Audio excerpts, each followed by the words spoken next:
बिस्मिल्लाहिर्रहमानिर्रहीम। ये कायनात जिसमें हम सांस लेते हैं, जिस जमीन पर हम चलते हैं, जिस आसमान को हम देखते हैं, क्या ये सब महज एक हादिसा है या इसके पीछे कोई अजीम हिकमत, कोई कामिल कुदरत और कोई जबरदस्त नज़्म कार फरमा है? सोचिए, सूरज अरबों साल से एक मुकर्रर रास्ते पर रवां दवां है। चांद अपनी गर्दिश में जरा सी भी लग़ज़िश नहीं करता। सितारे अपनी अपनी हदों में कायम हैं। जमीन अपनी रफ्तार से घूम रही है और ये पूरा निजाम एक लम्हे के लिए भी बेकाबू नहीं होता। कभी ऐसा नहीं हुआ कि सूरज थक कर रुक गया हो, या चांद रास्ता भूल गया हो, या जमीन अपनी गर्दिश छोड़ बैठी हो। सब कुछ एक कामिल नज़्म के तहत जारी है, ऐसा नज़्म जो इंसानी अक्ल को हैरान कर देता है। अब जरा जमीन की तरफ देखिए। समंदर जिनमें अरबों खरबों टन पानी मौजूद है, वो हर रोज मद्दो जज़र के जरिए हरकत में रहते हैं ताकि पानी बासी ना हो, जिंदगी बरकरार रहे और मखलूक के लिए सांस लेने का निजाम कायम रहे। समंदर का पानी न हद से ज्यादा खारा होता है, न बिल्कुल बेनमक, बल्कि एक ऐसा तवाजुन जिसमें बेशुमार मखलूकात जिंदा रह सकती हैं। ये तवाजुन सदियों नहीं, हजारों नहीं, बल्कि अरबों साल से कायम है। क्या ये सब खुद ब खुद हो रहा है, या कोई है जो इस तवाजुन को संभाले हुए है? जमीन के नीचे मीठे पानी के जखीरे हैं, ऊपर खारे समंदर हैं। दोनों मिलते भी हैं मगर घुलते नहीं। इनके दरमियान एक पर्दा है, एक हद है जो इन्हें काबू में रखती है।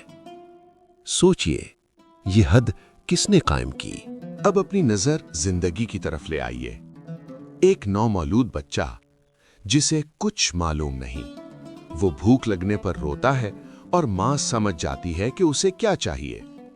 मां के दिल में वो बेमिसाल मोहब्बत जो उसे हर खतरे के सामने डट जाने का हौसला देती है, ये मोहब्बत कहां से आई? एक छोटी सी चिड़िया बड़े शिकारी परिंदे के सामने अपने बच्चों की हिफाजत के लिए खड़ी हो जाती है। इस कमजोर जिस्म में ये जुर्रत किसने डाली? मुर्गी के बच्चे अंडे से निकलते ही दाना चुगना शुरू कर देते हैं। किसी ने उन्हें सिखाया नहीं, फिर ये इल्म कहां से आया? जानवरों के बच्चे पैदा होते ही मां की तरफ लपकते हैं, दूध पीते हैं, जिंदगी का सफर शुरू कर देते हैं। ये रहनुमाई किसने दी? अब शहद की मक्खी को देखिए, वो दूर दूर तक जाती है, फूलों से रस जमा करती है, फिर वापस अपने छत्ते का रास्ता ढूंढ लेती है। कभी गलती नहीं करती। वो जानती है कौन सा फूल मुफीद है, कौन सा नुकसानदेह। वो शहद और मोम को अलग अलग तरतीब देती है, गर्मी में पंखों से हवा करके छत्ते को ठंडा रखती है और ऐसा घर बनाती है जिसकी बनावट देखकर बड़े बड़े माहिरीन हैरान रह जाते हैं। ये इल्म, ये निज़ाम, ये नज़्म किसने सिखाया? मकड़ी को देखिए, वो ऐसा जाल बुनती है जिस जैसा बारीक धागा इंसान नहीं बना सकता।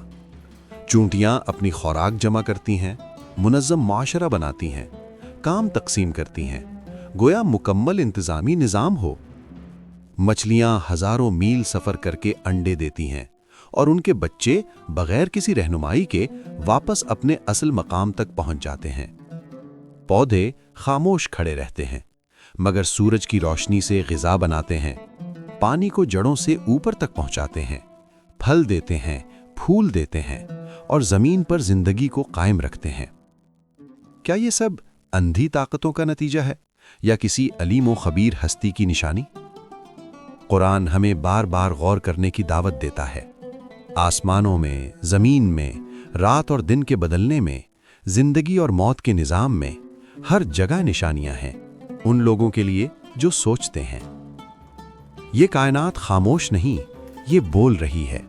हर सितारा गवाही दे रहा है, हर समंदर पुकार रहा है, हर जर्रे में एक पैगाम है। पैगाम ये कि इस सब के पीछे एक खालिक है, एक मालिक है, एक रब है जो सबको संभाले हुए है। वही हमें जिंदगी देता है, वही रिस्क देता है, वही हिफाजत करता है और एक दिन उसी की तरफ लौट कर जाना है। असल कामयाबी दौलत नहीं, اصل کامیابی طاقت نہیں، اصل کامیابی شہرت نہیں، اصل کامیابی یہ ہے کہ انسان اپنے رب کو پہچان لے، اس کی نعمتوں پر شکر ادا کرے، اس کے حکم کے مطابق زندگی گزارے اور دوسروں کے لیے آسانی کا سبب بنے، کیونکہ یہ دنیا عارضی ہے مگر آخرت ہمیشہ کی ہے۔ آئیے ہم خود سے ایک سوال کریں، کیا ہم صرف دنیا کے لیے جی رہے ہیں یا اس ہمیشہ رہنے والی زندگی کی تیاری بھی کر رہے ہیں؟ وقت بہت کم ہے، زندگی بہت تیزی سے گزر رہی ہے اور واپسی کا سفر یقینی ہے۔ خوش نصیب ہے وہ انسان جو اس حقیقت کو سمجھ لے، اپنے رب کی طرف لوٹ آئے اور اپنی زندگی کو مقصد دے دے۔ اللہ ہمیں غور و فکر کی توفیق دے، سچ کو پہچاننے کی بصیرت دے اور اپنی رضا والی زندگی نصیب فرمائے۔ آمین۔